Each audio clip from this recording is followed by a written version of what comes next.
Because, you know, when I think about criticizing anybody for anything now, yeah, and sometimes there are times when I do have to criticize people. Sometimes I have to criticize the people I'm working with.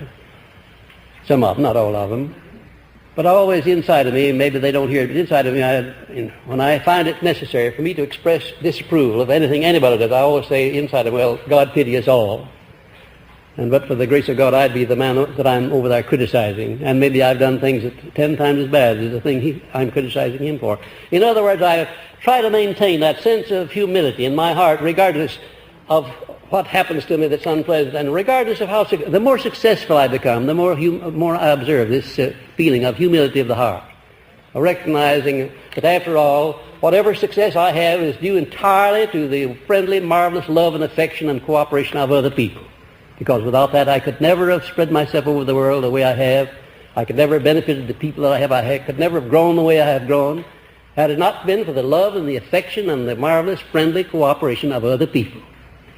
And I couldn't have gotten that cooperation if I hadn't adjusted myself to other people in a state of friendliness.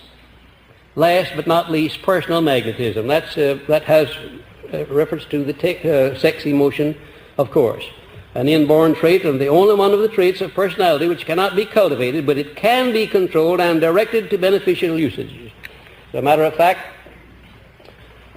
the most outstanding leaders, salesmen, speakers, clergymen, lawyers, lecturers, teachers, most outstanding in every field of endeavor, as a matter of fact, are people who have learned to transmute sex emotion. That is to say, convert that great creative energy over into doing the thing that you want to do most at the time being.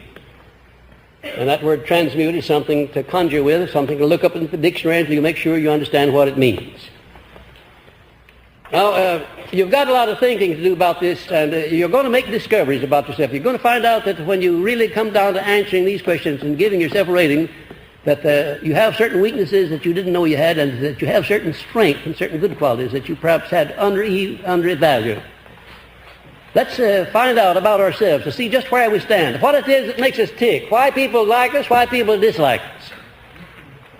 And I could take any one of you and sit down with you, and by asking you, I'll say not over 20 questions, I could lay my finger right on what's keeping you from being popular, if you are not popular. And you can do the same thing. That's what I want you to do. I want you to learn to analyze people, starting with yourself, find out what it is that makes people popular, what makes them tick. And when you do that, you have one of the greatest assets that you could possibly imagine. Thank you very much.